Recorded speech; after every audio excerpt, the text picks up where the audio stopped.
All right, in this video, we are going to talk about map, SwitchMap, and MergeMap. And we've seen all three of those already, but I wanted to talk a little bit more about them. Now, map doesn't really take much explanation.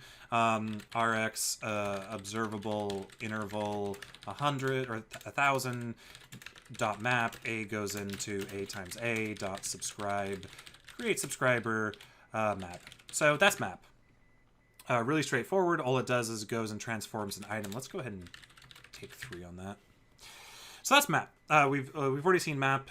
Most people are familiar with map. It is equivalent to select from LINQ or select from SQL. It's basically just a projection. We apply this operator on, or this function on every item as it comes in. But let's talk about flat map. Now, flat map, MergeMap, they changed the name, is the equivalent to select many.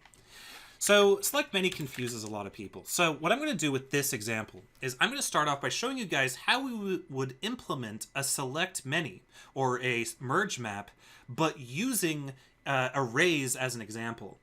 So I'm going to say function array merge map, and it's going to take in an array, and it's going to take in a projection. So by the way, we can do an array map here too. So array projection to compare and contrast the two. So array map would simply say for let item of array, or sorry, const return equals blah, or return array, whatever. And then we would say return array push projection item, and then we would return array. And so we could use that by saying array map 1, 2, 3, and then we would pass in a projection that would be a goes into a times a. And that would be our array map, right? So I can make this a little bit more clear because this is really important. So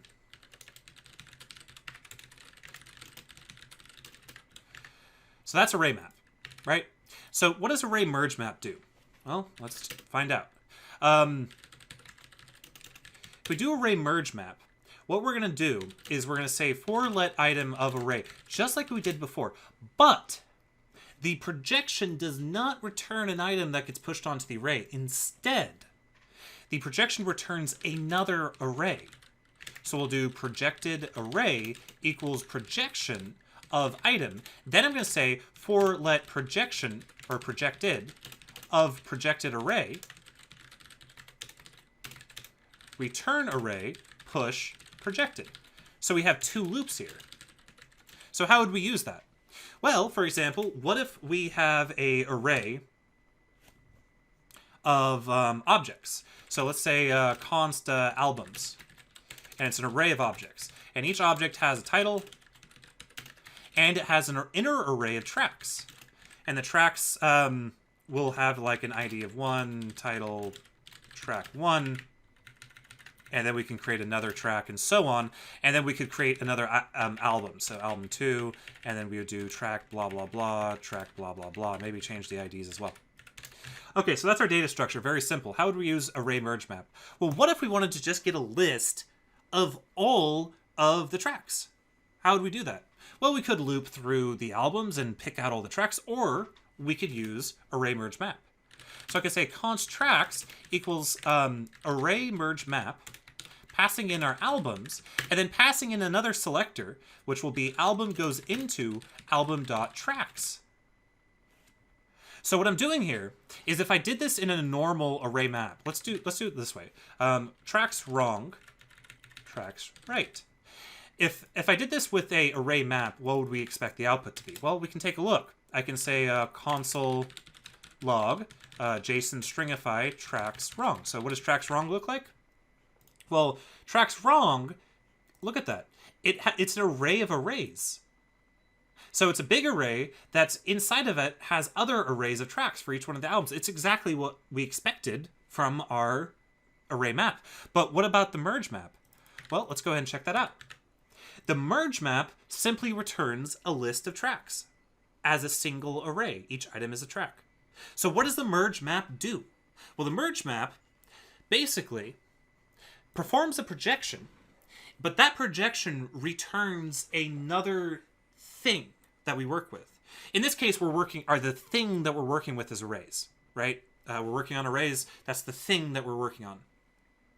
However, the array map, its projection just returns an item of the thing, an item of an array. Whereas the merge map, its projection returns another thing that we process. And in this case, the thing is an array, and the process is loop over that array and push it onto our result. And that's what a merge map does. So let's go ahead and take a look at how we can use that in reactive extensions. Let's think here. Let's do an RxObservable.range 1, 2, 3, and then we'll do a merge map. And the merge map is going to take in an index, or an item, or a number, or whatever. And it's going to return an Rx observable timer of I times 1 second dot map, and then I'm going to go map I seconds, or after I seconds. And then we'll subscribe. Create subscriber, merge map. Ugh. Timer, not time dirt. So check this out. After 2 seconds, and then after 3 seconds. Let's start this off at 2 seconds so it's a little clearer. So the first item completes in 2 seconds. The next item completes in 3 seconds, and the next item completes in 4 seconds. We can make that a little bit more obvious, too, by upping that. So it would be I times 2. So the first item is going to complete in 4 seconds. The next item is going to complete in a total of 6 seconds, and the final item is going to complete after a total of 8 seconds. So what is going on here? Well, we're not returning an item with MergeMap. Map returns an item. We're returning a thing, and in this context, that thing is an observable. So we're returning another observable to process. And this observable will be merged into the stream. That's why it's called MergeMap. We are performing both a map operation and a merge operation at once. And we're creating these timers that execute after 2 seconds times whatever value was returned by range. In this case, range is going to return 2, 3, and 4. So then we return this new observable, and this new observable gets subscribed to by MergeMap, and then its values gets flattened out into our subscription. That's exactly how another example earlier on in this course worked. So for example, if I did Rx observable and let's see. Actually, we can make this a little bit more interesting and talk a little bit more about MergeMap. Another thing we've seen. So we'll do get tracks or something. I don't know. So get tracks is going to return a new promise. Resolve, reject. Of course, we could also be implementing this as an observable, but I really want people to see how promises and observables really can work together. Although you should prefer observables.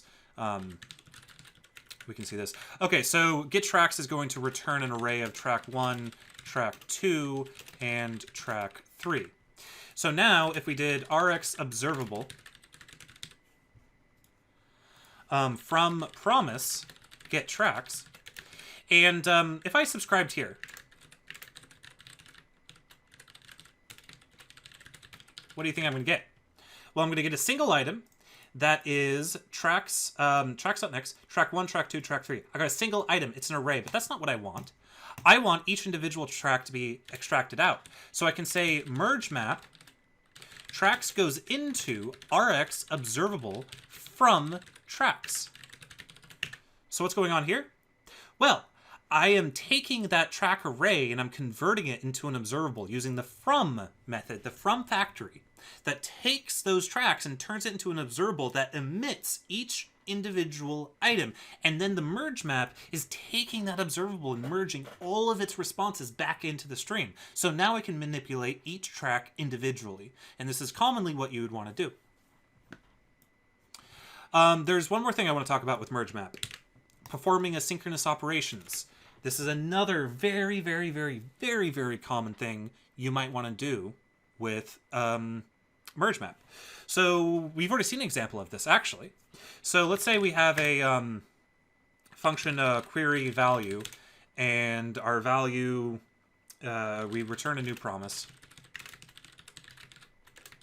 Resolve, reject.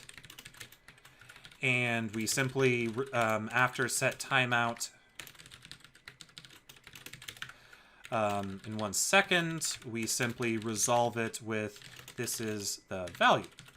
So let's say I did Rx observable of my query. So again, I'm doing Rx observable of my query, but just to create an observable that contains this one item. But you might, for example, want to have this be connected to an event, such as a key up event on a input box, like what we did earlier. And then I can do MergeMap query goes into query. Well, actually, that'll create a scoping conflict.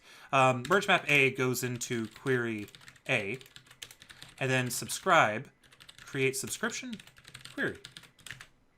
And now what's going to happen, notice how it waits. Let's put in some do's here. Do console log querying, and let's put another do here, after querying. So if I say this, notice how querying immediately happens, and then after querying happens. So we get that one item here in the pipeline, but then we merge into this query. And the query returns a promise, and since RxJS understands promises, it's going to wait for that promise to resolve before it emits that final item into the pipeline. MergeMap is incredibly powerful, incredibly useful. All right, the last operator I want to talk about, we won't have an example because we already wrote one, and that is SwitchMap. So SwitchMap behaves very, very similarly to MergeMap, except it only produces an item for the final item that's produced. Let's say get items takes 10 seconds to respond, but in those 10 seconds, we receive SwitchMap receives another item from onNext. It'll forget about that old value, that old observable, and just let it go die somewhere. And instead, it'll replace the current thing that's going to emit with the latest value. And that's SwitchMap. And SwitchMap is very useful, especially in user interfaces, where we have asynchronous operations happening while the user is interacting with the website. Because oftentimes, we'll send off these asynchronous operations, but the user might make another operation. And we might just want to forget about the last asynchronous request. So anyway, that is map, MergeMap, and SwitchMap. Very, very important, very fundamental. And I guess that's about it.